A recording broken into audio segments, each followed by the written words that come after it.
সকালের মধ্যে বাড়ি ভাড়া 20% বৃদ্ধি সহ 3 দফা দাবি প্রজ্ঞাপন আকারে জারি করা না হলে মঙ্গলবার দুপুরে শহীদ মিনার থেকে সচিবালয় অভিমুখে মার্চ টু সচিবালয় কর্মসূচি পালন করবেন শিক্ষকরা।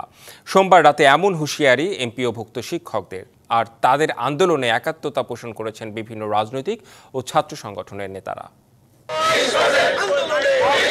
বাড়ি ভাড়া 20% বৃদ্ধি, 1500 টাকা মেডিকেল ভাতা এবং কর্মচারীদের জন্য 75% উৎসব ভাতা দেওয়ার প্রজ্ঞাপনের দাবিতে নতুন কর্মসূচি ঘোষণা করেছেন এমপিওভুক্ত শিক্ষকরা। সকালের মধ্যে শিক্ষকদের দাবিগুলো প্রজ্ঞাপন আকারে জারি করা না হলে বেলা 12টার দিকে কেন্দ্রীয় শহীদ মিনার থেকে মার্চ টু সচিবালয় কর্মসূচি পালন করবেন তারা।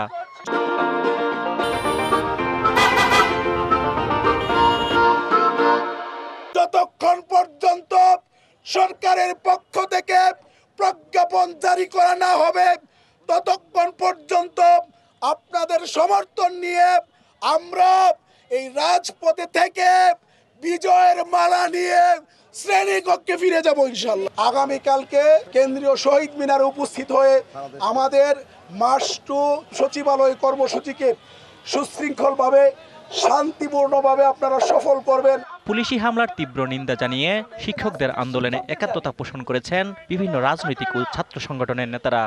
আপনাদের প্রতি কালকে ঘটে যাওয়া ঘটনার আন্তরিকভাবে নিন্দা জ্ঞাপন করছি। সেই সাথে শিক্ষক সমাজের সকল দাবির প্রতি একাত্মতা ঘোষণা করছি। ডাকসুর পক্ষ থেকে আপনাদের সাথে সংহতি জানাতে এসেছি।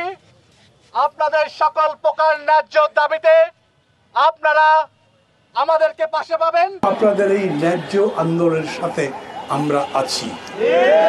আপনাদের আন্দোলন আপনারা চালাবেন, কোনো গায়ের জোরে নয়, কোনো হঠকারিতা করে নয়। আমি বিশ্বাস করি শিক্ষকরা হঠকারী আন্দোলন করবেন না। এ সময় হামলায় জড়িতদের দ্রুত বিচারের আওতায় আনার দাবি জানান তারা।